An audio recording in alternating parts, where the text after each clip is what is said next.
Sir Topham Hatt sat in his office listening to the noise outside.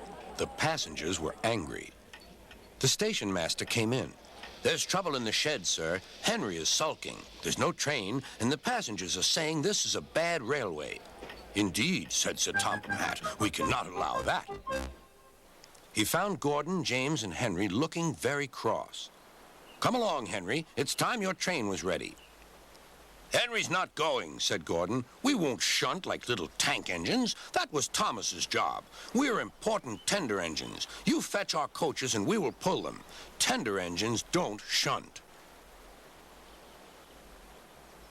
"We'll see about that," said Sir Topham Hatt. "No engine on my railway is too important for small jobs." And he hurried away to find Edward. The yard has never been the same since Thomas left to run his branch line, he thought sadly. Edward was shunting. "Leave those freight cars, please, Edward," said Sir Topham Hatt. "I want you to push coaches for me in the yard." "Thank you, sir. That will be a nice change." "That's a good engine. Off you go, then."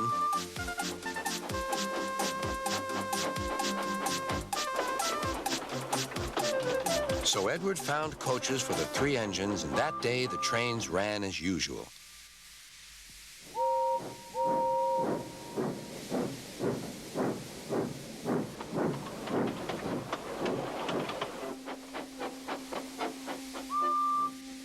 But next morning, Edward looked unhappy.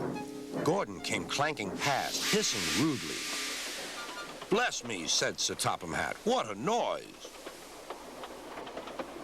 "They all hiss me, sir," answered Edward. "They say tender engines don't shunt, and last night they said I have gray wheels. I haven't, have I, sir?" "No, Edward, you have nice blue ones, and I'm proud of you. Tender engines do shunt, but all the same, we do need another tank engine here." He went to a workshop, and they showed him all sorts of engines.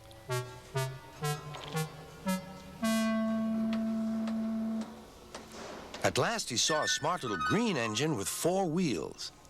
"That's the one," he thought. "If I choose you, will you work hard?" "Oh, sir. Yes, sir." "That's a good engine. I'll call you Percy." "Yes, sir. Thank you, sir." And Sir Topham Hatt brought Percy back to the yard. "Edward," he called, "here's Percy. Will you show him everything?" Percy soon learned what he had to do, and they had a happy afternoon.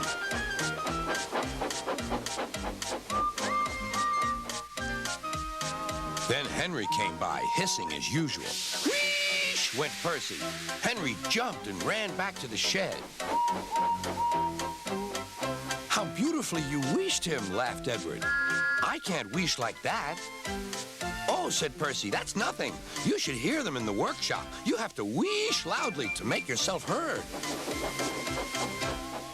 Next morning, Thomas arrived.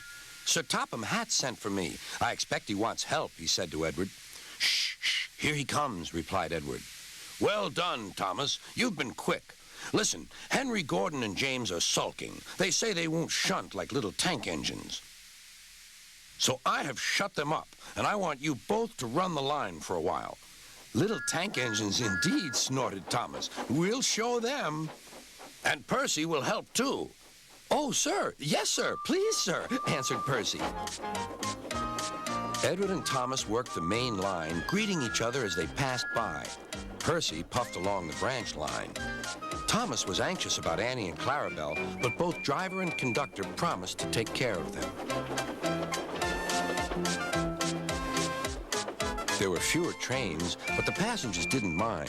They knew the 3 other engines were having a lesson. Gordon, James, and Henry were cold, lonely, and miserable. They wished now they hadn't been so silly. Every sunny morning, rev your engines and ride along with Rory the racing car. Hi, Sproutlets. I'm Rory the racing car. He's red. He's a racing car, and he's really, really fast. Buckle up, because Rory, Big Chris, Maxie, and Zizi are ready to race. Come on. Ride along with Rory the racing car. Every sunny side up morning, only on Sprout.